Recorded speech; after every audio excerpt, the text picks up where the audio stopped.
Welcome back to Beyond Revenue, the podcast where we look at how experienced leaders turn strategies into execution and execution into growth. I'm your host, Michael Jäger. Marketing leadership is changing fast, and it's no longer about messaging, brand, or campaign planning. More and more, the leaders shaping modern marketing teams are the ones who understand systems, data platforms, workflows, and how to make technology actually work across the business. So today we are exploring a shift that I think will become even more important over the next few years, and why the future of marketing leadership is increasingly technical will be the discussion of the day. So to unpack that, I'm joined by Claudio Toldi, head of global marketing operations, marketing platforms operations at Continental.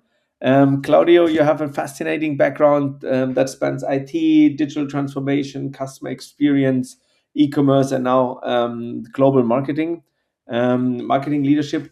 And I'm really looking forward to our discussion about your practical perspectives and how you think the future of marketing will look like. So, Claudio, great to have you on board. Thank you very much for the invitation, Michael. It's really a pleasure being here, and I'm really looking forward to our discussion. You moved from deeply technical and IT focused roles into marketing or senior marketing leadership.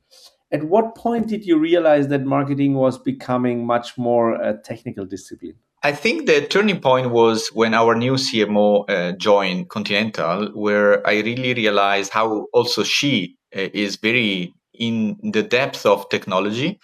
And this made me understand really the importance of my background and how can I apply that to the activities that we do in marketing.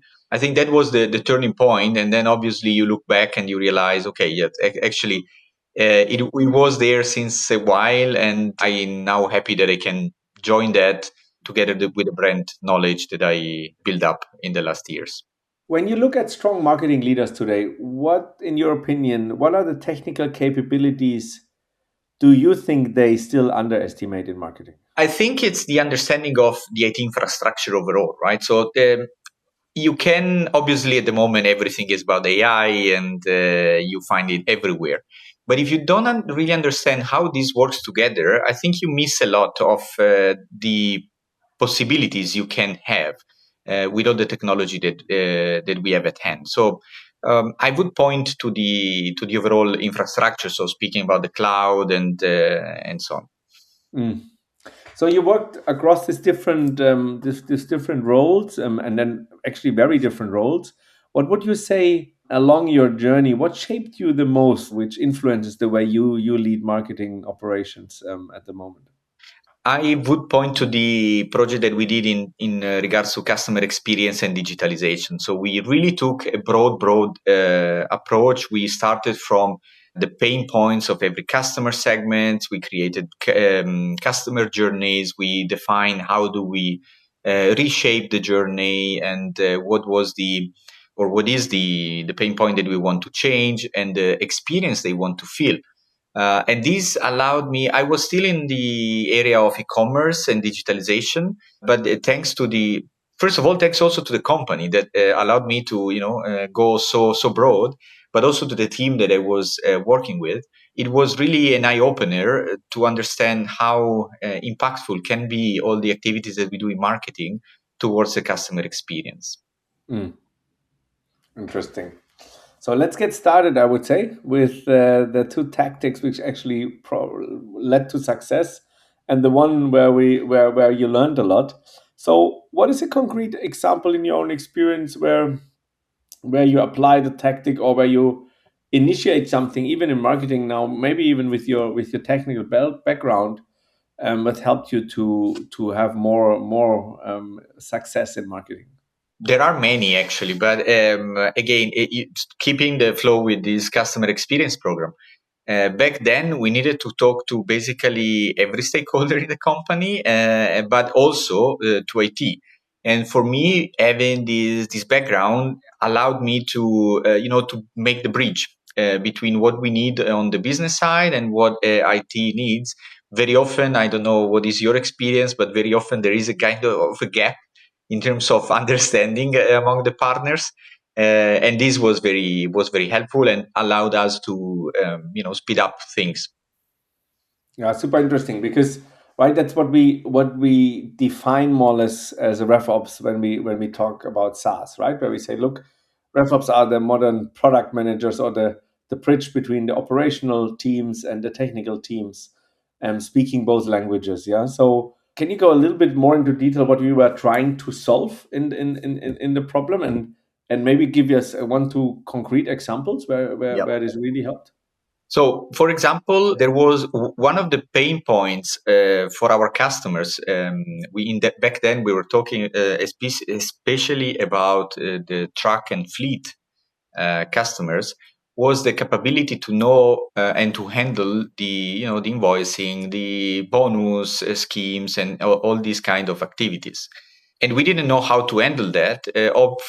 Obviously, thanks to the discussion that we are having, we realized pretty quickly we need what we call a fleet management platform. And from there, thanks to all the discussion that we had and the activities that we put in place, we managed to build up a prototype in 6 months from the idea to go to market. 6 months, I think it was one of the fastest projects that we actually had. I cannot say it was thanks only to my skills, no, but I think this was definitely helping because I was managing to build the bridge.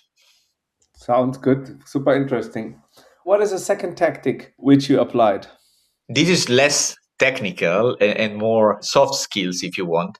I think, thanks to my consultancy times, the capability to understand the different stakeholders' needs and try to find the win-win situation. Obviously, the business and the sales team needed something for the customers. IT needed something which is proven, which you can scale, and we managed to find the common point. Basically, I would say looking at the win-win situation. Interesting. Can you go a little bit more detail? So if you let's take for one of the main use cases that we were talking about, obviously, was the bonus schemes. And when you come to bonus, obviously you have a lot of different ideas from sales, right? So you can have a lot of creativity of the sales team when it comes to how can we grant bonus to our customers. While when you have to develop something, you need to be pragmatic. You need to be standard as much as possible. Maybe a bit less now with vibe coding, but in the past you needed a lot of support from IT to define the schemas of these bonuses and so on. And we needed to find, especially for the prototype, we needed to find the minimum viable product. So the discussion that we had back then was really, okay, what is the minimum that we can put in place in order to put something on the market that the customer actually uses and find value for? Because it's not us who needs it, it's the customer in the end. Obviously, you need to find something that brings value to them. So the activity to really go from the very, very broad idea to the details of how the bonus scheme works and together with all the other functionalities was a nice journey, I would say. Nice. So you said, look, you start with something, but the first thing was you had to structure, but then be very pragmatic, but use tech as well to build it in a way that is actually working. Yeah. That was the turning point, right? Because otherwise we were still with a fax and written documentation. Okay. What was a tactic which you applied where you moved forward and then it actually didn't work? So that's always complicated to speak about what it didn't work, right? But the latest one, I would say, it was our marketing automation activities in APAC. So we just started. As I started the new department, and we hired our team, and we wanted to be as quick as possible. So we didn't go into the details in finalizing the requirements and the goals. We wanted to do a little bit of everything at the same time. And despite, I can say I have quite some experience in building solutions and platforms, especially on the technical side. Still, I was dragged into, okay, let's build it fast and let's try to not define everything to the last point, because otherwise it would take too much time and we would lose the momentum. Obviously, at the end, we realized this was not the right approach because we turned out, okay, so we were starting running in circle. We need the use case. No, we need the platform. No, we need the implementation partner.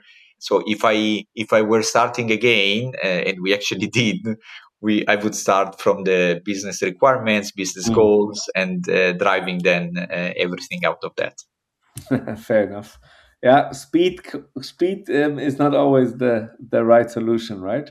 So let Yes. me summarize what we learned today. Tactic number one is where you said, look, you wanted to build a customer experience platform where you had to gather the input of the operational teams as well as the tech team, and you guys put a person in charge yourself who spoke all languages, which helped you to develop to gather all the requirements quite fast, translate it together in one solution, and even develop the solution within 6 months.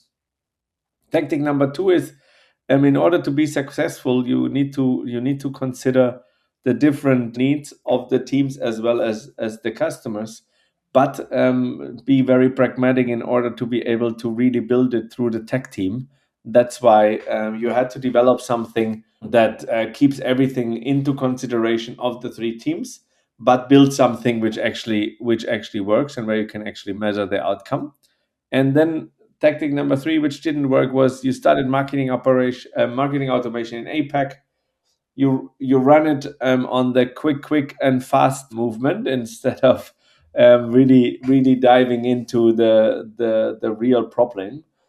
This led to that you had to start over, understand the customer problems, really mapping their pain points, and building an approach against those pain points, which put a lot of focus on the pain, how to solve it, what's the communication, what's the execution. So in the end, due to the rethink or your learning was right, instead of going fast without detail, rather spend the time in the beginning on really detailing out what you actually want to solve and what are the challenges of the people you want to cater to. And if you would have done that, it would have been most probably even faster than having to go back. Anything to add here from my summary? And please feel free. No. In terms of summary, I totally agree. So thank you very much for listening. Before we close down, Claudio, where can our audience meet you? Is it LinkedIn? Are you active on LinkedIn? So Yes, you can obviously find me on LinkedIn, Claudio Toldi. So very happy actually if somebody wants to continue any of the discussion to speak and have an additional talk. cool. We will share your LinkedIn details in the show notes. So that's it for today's episode of Beyond Revenue. Big thank you to you, Claudio, for joining us today and bringing your perspective on the technical fluency is becoming such an important part in marketing and marketing operations. If you enjoyed this episode, please feel free to share it on your own LinkedIn, share it to your network, and the next episode will be released every Friday. I'm Michael Jäger, your host. Thank you very much for your time, and Claudio, thank you for joining. Thank you very much, Michael.